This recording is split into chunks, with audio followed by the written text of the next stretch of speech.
Menteri Hak Asasi Manusia Natalius Pigai mengecam keras tindakan militer Israel yang menahan rombongan misi kemanusiaan global Sumut Flotilla yang sedang menuju Gaza membawa bantuan serta dukungan internasional bagi warga sipil di Gaza.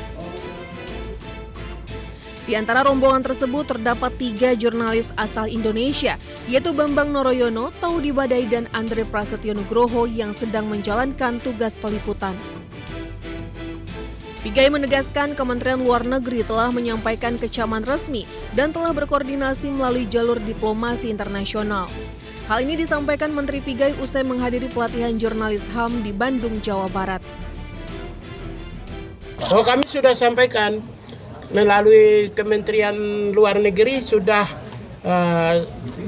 menyampaikan kecaman. Yang kedua, Kementerian Luar Negeri sudah mulai koordinasi dengan jalur-jalur diplomasi. Masalahnya kan Kementerian HAM tidak bisa langsung masuk ke Israel karena tidak ada hubungan diplomatik ya.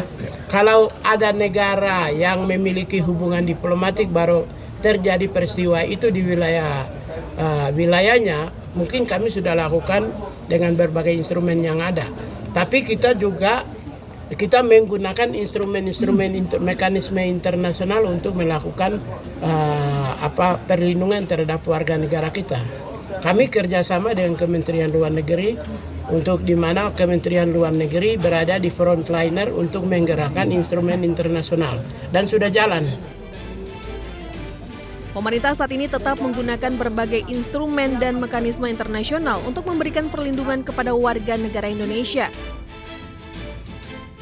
Menham juga mendukung upaya diplomatik Kementerian Luar Negeri untuk memastikan perlindungan dan keselamatan warga negara Indonesia yang menjadi bagian rombongan misi kemanusiaan menuju Gaza.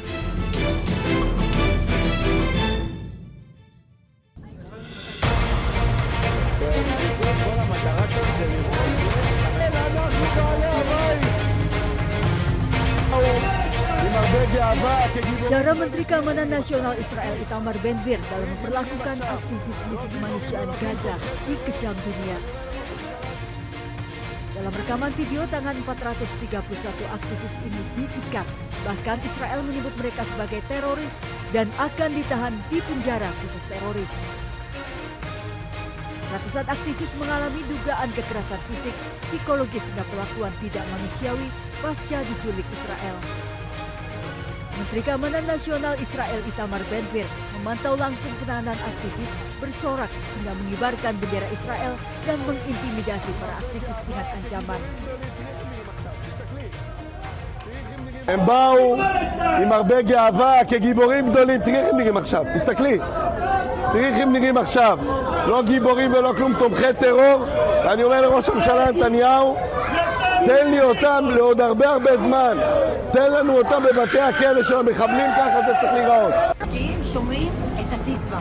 Sementara Miri Regev, Menteri Transportasi Israel, bahkan menuduh para aktivis ini tidak ada kaitan dengan aksi kemanusiaan dan memuji militer Israel yang menangkap serta memperlakukan para aktivis dengan tidak manusiawi.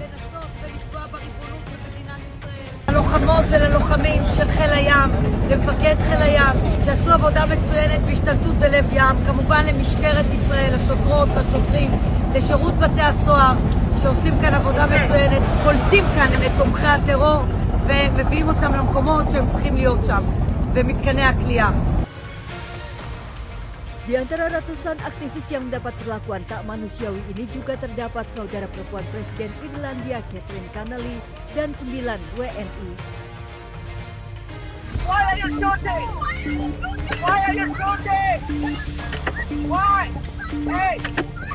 Sebelumnya saat masuk wilayah, para aktivis kapal misi kemanusiaan global Sumut Flotilla berteriak ketakutan. Militer Israel melepaskan tembakan ke atas 6 kapal yang berbeda.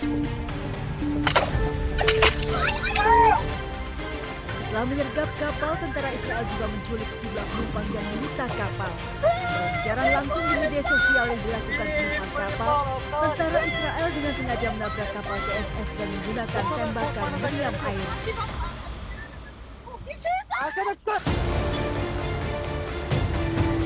Kabar seorang model perempuan yang dibegal di pinggir tol Kebun Jeruk, Jakarta sempat membuat warga Jakarta prihatin. Cerita yang sempat viral di media sosial dramatis karena korban dilukai dengan senjata tajam. lalu dilarikan ke rumah sakit Sumber Waras. Tapi ketika polisi turun tangan, hasilnya malah bikin geleng kepala. Nama korban ternyata tidak pernah terdaftar di data rumah sakit. Laporan polisi juga nihil. Pasien yang disebutkan dalam pemberitaan tersebut itu tidak ada dalam data pasien yang sedang berobat ataupun yang telah berobat dari Rumah Sakit Sumber Waras. Yang lebih mengejutkan setelah ditelusuri, model berinisial ADV itu mengaku hanya iseng. Mereka memanfaatkan isu begal yang memang sedang ramai dibicarakan warga. Yang pertama, karena iseng. Yang kedua, ingin mengglorifikasikan bahwa beberapa kejadian viral tentang begal. Hal ini sudah didatangi tadi siang dan sudah dilakukan pendalaman. Jadi kita putuskan bahwa yang bersangkutan bukan merupakan korban. Polisi mengingatkan agar bijak menggunakan media sosial karena sekali hoaks menyebar, yang lelah bukan cuma polisi tapi juga masyarakat yang ikut takut dan resah. Terlebih saat ini polisi sedang sibuk menjaga ketertiban dan mengejar begal yang marak beraksi. Tim Liputan iNews melaporkan.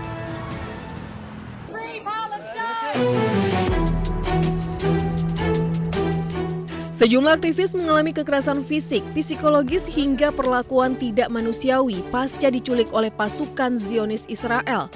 Kehadiran Menteri Keamanan Nasional Israel Itamar Ben-Gvir di Pelabuhan Asdod memicu kemarahan dan respon negatif dari Perdana Menteri Israel Benyamin Netanyahu. Terbaru, Perdana Menteri Israel Benyamin Netanyahu dalam unggahan di X meminta semua aktivis Global Summit Flotilla dilepaskan dengan cara dideportasi sesegera mungkin.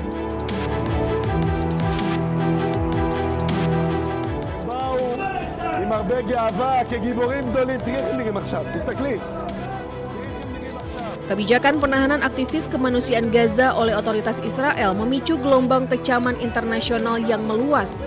Aksi tak manusiawi terhadap para relawan Global Summit Flotilla tidak hanya memantik kemarahan dunia, tetapi juga memperlebar keretakan politik di dalam internal pemerintahan Israel.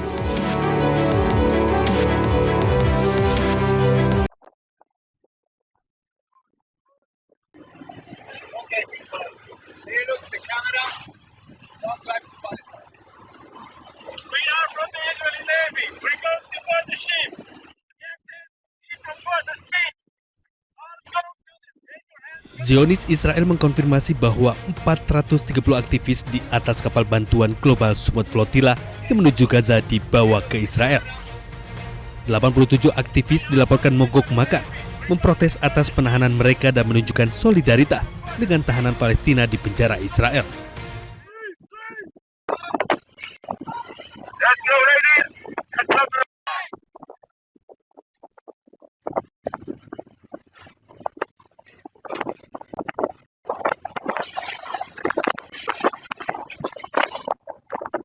Global Summit Flotilla melaporkan bahwa 54 kapal dihentikan di sekitar pantai Gaza dengan 480 peserta dari 40 negara, salah satunya Indonesia. Dari 430 aktivis yang ditangkap Israel, dikonfirmasi 9 orang delegasi Indonesia juga ditangkap saat mencoba menembus blokade Israel.